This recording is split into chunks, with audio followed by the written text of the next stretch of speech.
Here we're going to continue our discussion of non-ideal conditions. We talked a little bit about non-ideal conditions when we had gases that were not ideal. We introduced the term fugacity and fugacity coefficient. Let's just continue along there. Let's define a quantity called activity, and we'll give it the symbol A. The activity will be, for gases, exactly what we said before. So instead of, say, pressure over some pressure of some component divided by, well, here, why am I drawing on this? Let's draw over here. So we're just reviewing what we said in the last lecture. We introduced a fugacity to be equal to the fugacity coefficient times pressure, so that when we put into equations that we initially derived from using the ideal gas law, now pressure over pressure, some standard state for some component I, let's make this some component I, that now goes as fugacity some component over pressure, standard state pressure. We're going to define this quantity as activity of that particular species I. So activity, note, is a ratio of two things that have the same unit. So this is unitless. And if you have ideal solutions, or ideal, in this case, ideal gases, the activity will just be equal to the ratio of pressures. But if you have non-ideal gases, the activity will be ratio of fugacity divided by the standard state pressure. All right, so that's what we mean. We're just introducing a new symbol, the symbol A, and we're going to call that activity. All right, now for solutions, this is something new here. The activity is going to be defined as a mole fraction.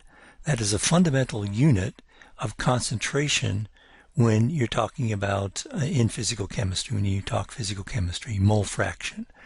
So the activity of something in solution will be equal to the mole fraction of that component in the solution. And then just like we introduced a fudge factor fugacity coefficient here we're going to introduce an activity coefficient, gamma, Greek letter gamma sub I.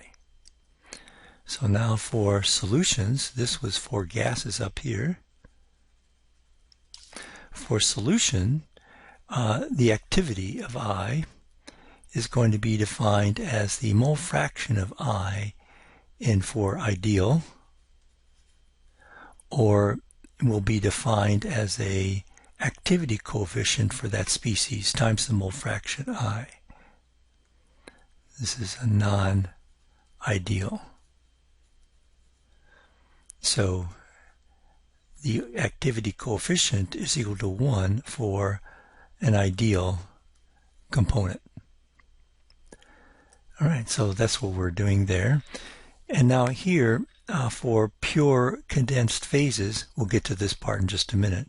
For pure condensed phases, the activity is equal to 1. So let's see that. The activity of a pure phase, or pure substance, is equal to 1. What does that mean? Well, just let's see what we do here. The chemical potential of that substance will be equal to the standard state chemical potential plus RT times the natural log of the activity. If this is equal to 1, then this is equal to, and that, the logarithm of 1 is equal to 0. That is equal to 0. So that mu is just equal to mu 0. So if the activity is 1, which we say it is for a pure substance, then the chemical potential will be the chemical potential of the standard state, which will be the pure substance. So it sort of makes sense to define the activity equal to 1 for a pure substance. Now, oftentimes we don't measure concentration in terms of mole fraction. Instead, we use molality. All right, so what is molality?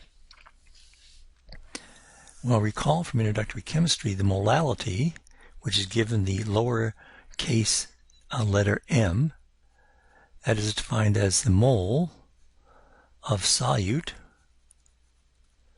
per kilogram of solvent. Okay.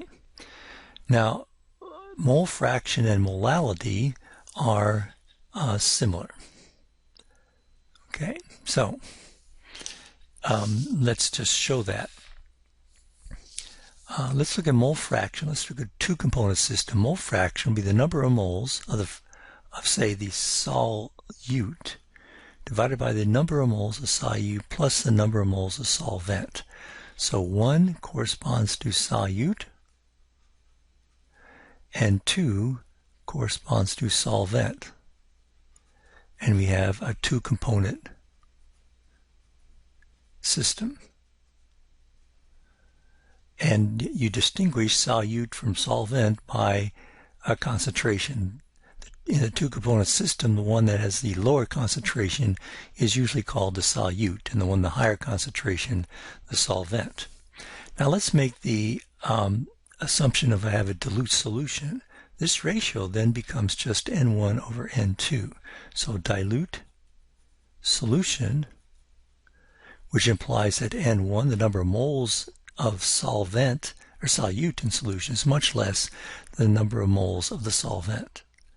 So, okay, we're starting to make approximations already.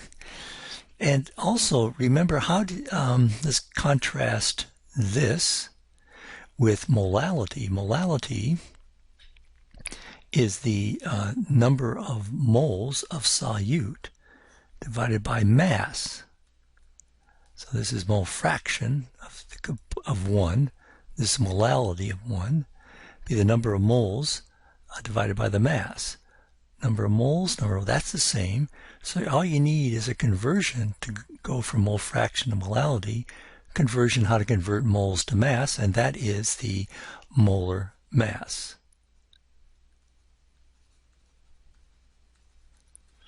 So if we take, if we multiply both sides of this, so this is right down here again, so it's the mole fraction of solute, that's equal to N1 over N2, multiply by M, the molar mass of the, put a 1, molar mass of solute, a solvent, sorry.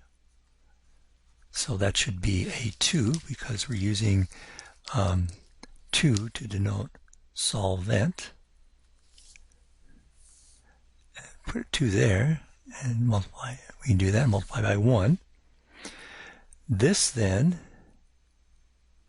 moles times the mass per mole, this is the mass of the solute. Okay, so let's go ahead and plug those numbers in.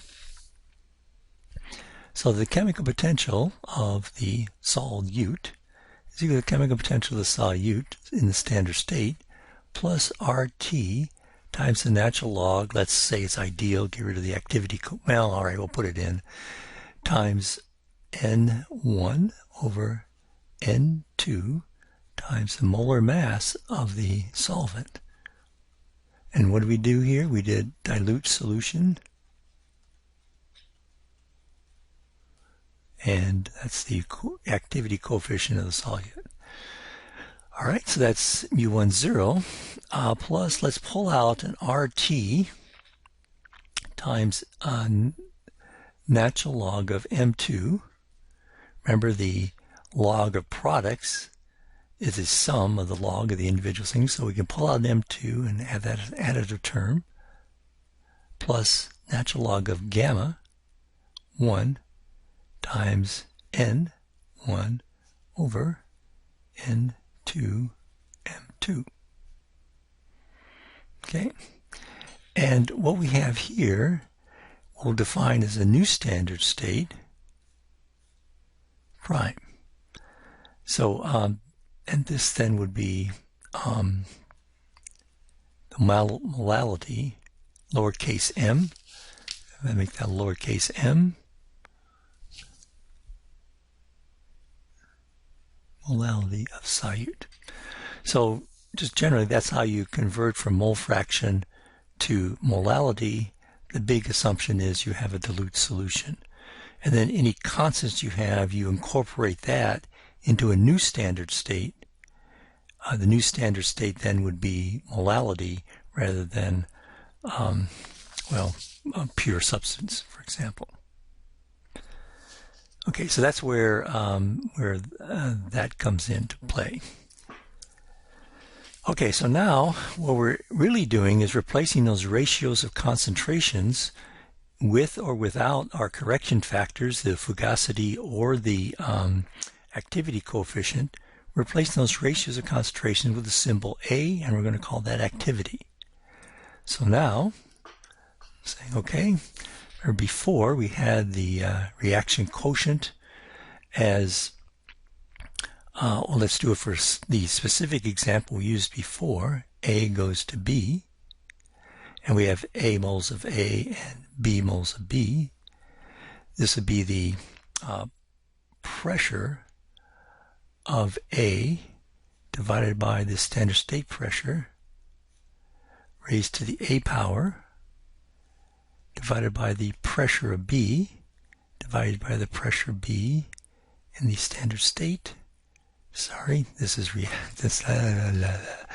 Okay, getting a little late here, so it's products over reactants. Duh, I should know that. I took intro chem one time. So the products here are B, B raised to the B power, A raised to the A power. All right, we're just going to say, we're going to call this the activity of A, and we're going to call this the activity of B. So the reaction quotient is the activity of A divided by the activity of B. Now suppose we want to introduce fugacity. All right, so this will be the fugacity of A over standard state pressure raised to the A power over the fugacity of B raised divided by standard state pressure. And again, I did it again. You'd think I'd learned from my mistakes, but I guess not. All right, B power products over the reactants raised to the A power. All right, and well, okay, let's call this the activity. Activity of A. This is the activity of B. So Q in this case is the activity. Oh, gee, I did over here too. Boy, I should just re-record this lecture. But yeah, students seem to like to see me make mistakes, so I'll keep this in. Activity of B, activity of A, activity of B over activity of A. There we go.